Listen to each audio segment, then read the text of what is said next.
Will you commit here today for a peaceful transferal of power after the election?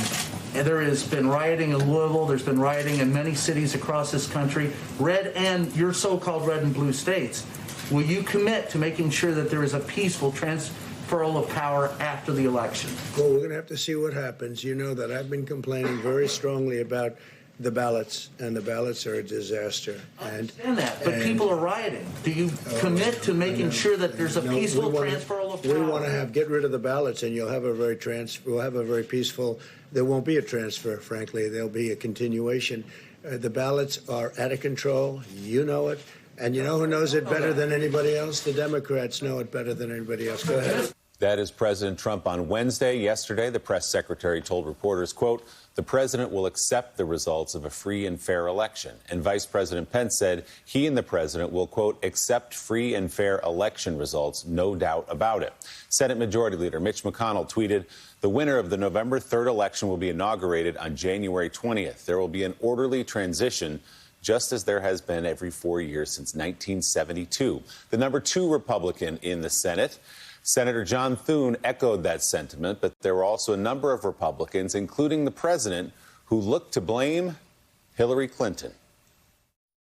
Hillary Clinton just a week ago or so told Joe Biden, do not accept the results of the election under any circumstances. But you don't ask her that question. You only ask me the question. Yeah, go ahead. Well, I think that the president will accept the result. We've got to make sure that it's fair. And I would ask you the same question asked Manu. Hillary Clinton said Joe Biden should not accept the result of the election under any circumstances. Go ask the same question of every Democrat if they think if it's a fair election that they will support the outcome of it. But she's not the candidate. The president's the candidate. He's not committing to accept. How many people have you asked on the Democratic side whether or not they would support the outcome of the election? But once you do that, get back to it.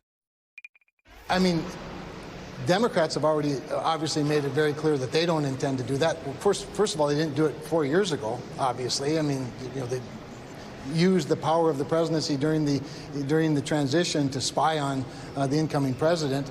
Now, of course, you know, the motto is for the Democrats that Joe Biden should never concede the election ever, no matter what.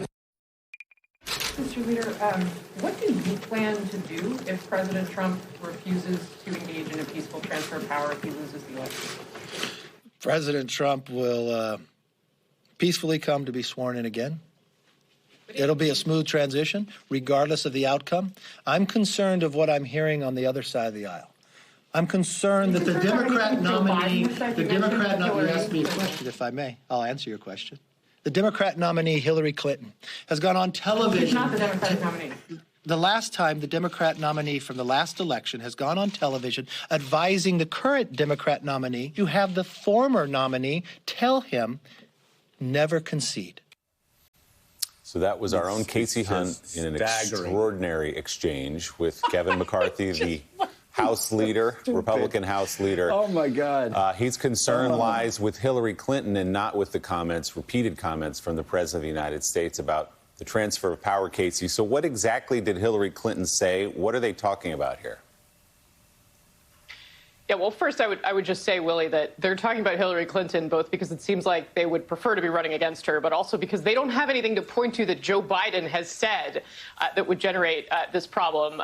Hillary Clinton advised Biden not to concede until all of the votes are counted. This is what she said in an interview with The Recount. Say Biden, say Biden wins. What do you think Trump will do? Look, I think that they have a couple of scenarios that they're looking toward. One is messing up absentee balloting. Right, of course. They believe that helps them. So that they then get maybe a narrow advantage in the Electoral College on Election Day. Because remember, we've seen a couple of cases, like in Wisconsin, where they did everything they could to mess up voting.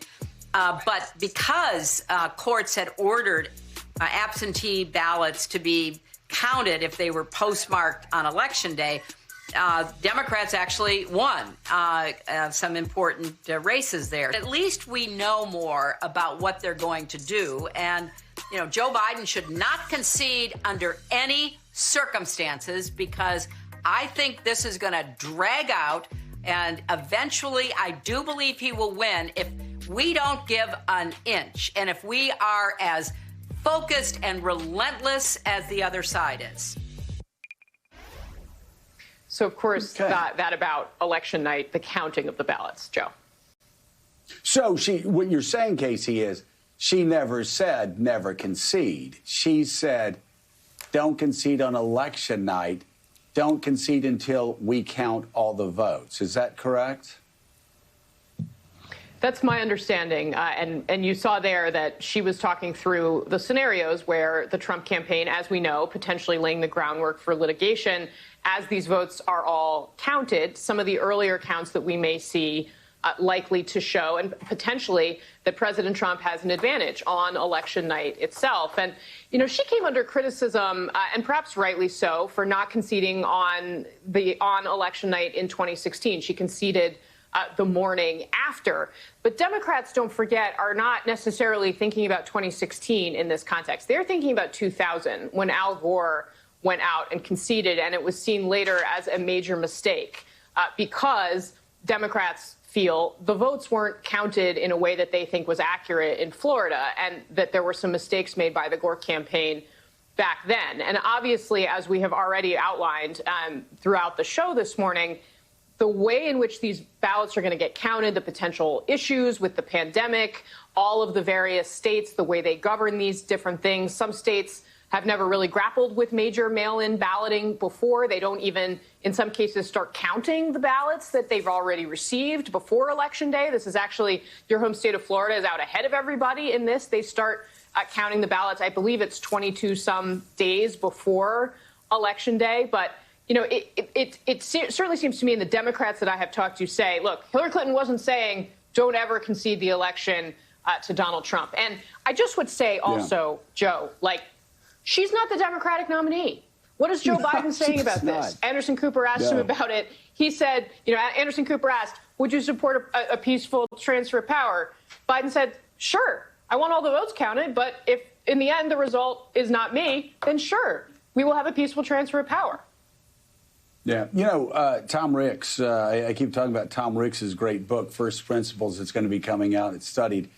Tom studied the first 4 presidents of the United States. And he was talking about the time when George Washington had to decide whether he was going to run for a 3rd term or whether, like the Roman general Cincinnatus, he was going to go back to his farm after he saved the country. And Ricks said that's the ultimate test of a democracy. That's the ultimate test of a constitutional republic. And no one had ever given up power willingly before in America. And because there had never been a president before in America. So George Washington making that decision voluntarily was one of the great defining moments in American history. And it began a 240-year history of a peaceful transfer of power. And so the question does not go to Hillary Clinton any more than it goes to Mookie Betts, because neither Hillary Clinton nor Mookie Betts are president of the United States. The question, which our constitutional republic rests on, is whether the sitting president of the United States, like George Washington and the other 43 presidents that followed him before Donald Trump, whether Donald Trump will peacefully allow there to be a peaceful transition of power. And what he said yesterday was that that he wasn't going to answer that question. He said it'll be peaceful if we get rid of the ballots.